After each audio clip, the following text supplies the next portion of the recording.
So this is my bedroom a few weeks ago. As you can see, we haven't really done much. I do have one of my favorite pieces of art hanging above the bed, but as you can see, we don't have nightstands or bedding or drapes. As you can see, our mattress is sitting on box springs. After lots of begging and pleading, I finally got the nightstands I wanted, which were kind of pricey. So I decided to try to balance out the budget for the bedroom by designing my own DIY nail head bed frame. The first thing you want to do is measure the width, the length, and the height of your bed. I went ahead and I added 1 inch because when you sit down on the mattress, it's going to expand. And the way I'm designing this, you don't want the bed frame to buckle apart.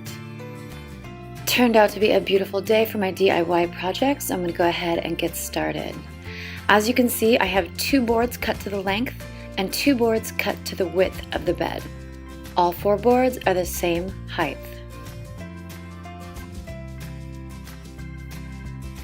When working with plywood, there's going to be one side that's perfect and then one side that has knots, so whichever side you use is up to you. I'm using wood conditioner and then I'm using wood stain. This goes on really easy and really fast, so you'll want to do 1 coat of wood conditioner and then go ahead and stain your wood. I ended up having to do about 5 coats of the wood stain because I wanted it to match the frame of the piece of art in my bedroom, just to have continuity of all the woods in the room. You're going to need 4 stabilizer pieces of wood. You can just go ahead and stain these. You don't have to use the conditioner. These will not be seen. They will just be being used to hold the plywood together.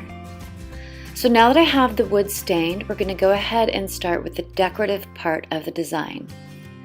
Working with nail head trim, all you'll need is nail head trim, needle nose pliers, and a hammer. It comes wound up in a circular shape like this. So I found the easiest way to work with it is to press it into place and then keep the tail pointed up, and that's the easiest way to get the trim to lay flat. Once you have that where you want it, I'm holding the nail with the needle nose pliers,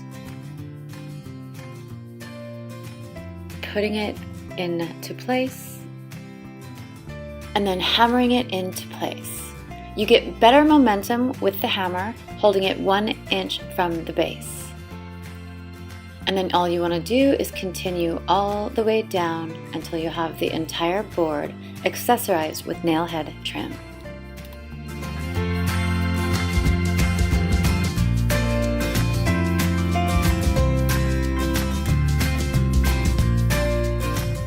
Now we're moving on to the edge banding tape. We're going to use this to finish the edges of the plywood.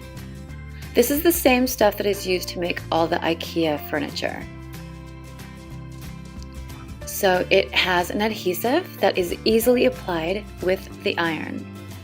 So as you can see, this is the unfinished edge and it's jagged and you don't want to cut yourself on that, and it doesn't look that good. So using edge banding tape is the best way to finish the look. All you want to do is hold it into place, lining up the edge. With your iron on cotton setting, you just slowly move down the board. If you find that the glue is coming out of the edges of the tape, then place a piece of paper over it, and then you can slide the iron down the trim. And this will keep the glue from getting on top of the trim.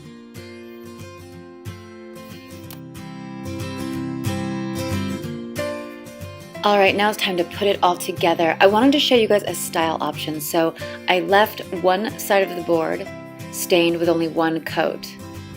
So let's pretend like you wanted to do a lighter wood. This is another style tip that I like. I like to work with door hinges. As you can see, it would look really cool if this was put together and then there was a door hinge attached to each corner.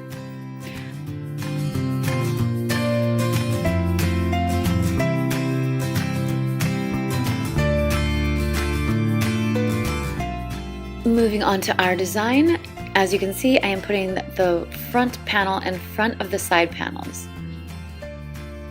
Using this stabilizer piece of wood, I'm going to use 2 nails to hold the pieces into place.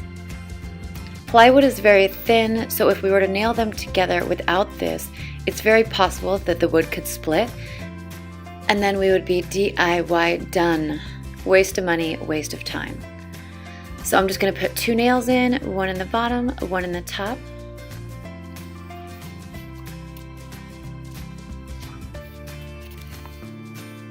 Now when I prop that up, you can see how that looks.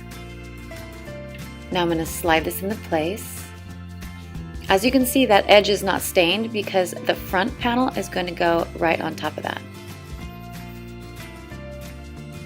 So now moving this into place, we will do the same thing. We'll put 2 nails in and make sure it goes into the stabilizer wood, and that will hold everything in place.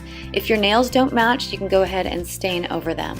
And now this is the finished look. As you can see, everything's starting to look really good. The bed frame matches the art piece perfectly. So now I'm just going to start accessorizing my new nightstands that I am obsessed with.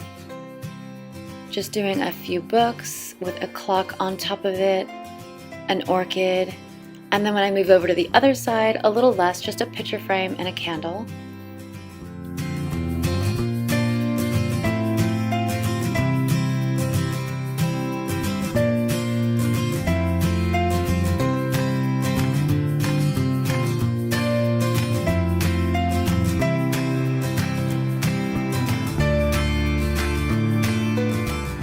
Now to make sure the room doesn't get too glam, since I am sharing it with my boyfriend, we opted for neutral tan bedding. And I'm just going to accessorize it with some cowhide and faux chinchilla pillows. Here's a close-up of the nightstand decor. And then I added a cowhide rug to complete the look. I'm keeping the room pretty minimal, but this room is in need of some drapes, so the next step will be my DIY drape episode.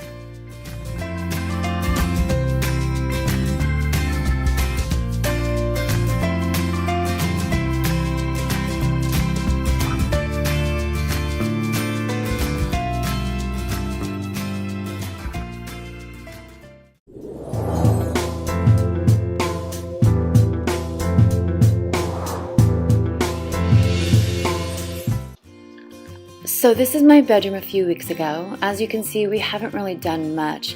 I do have one of my favorite pieces of art hanging above the bed, but as you can see, we don't have nightstands or bedding or drapes.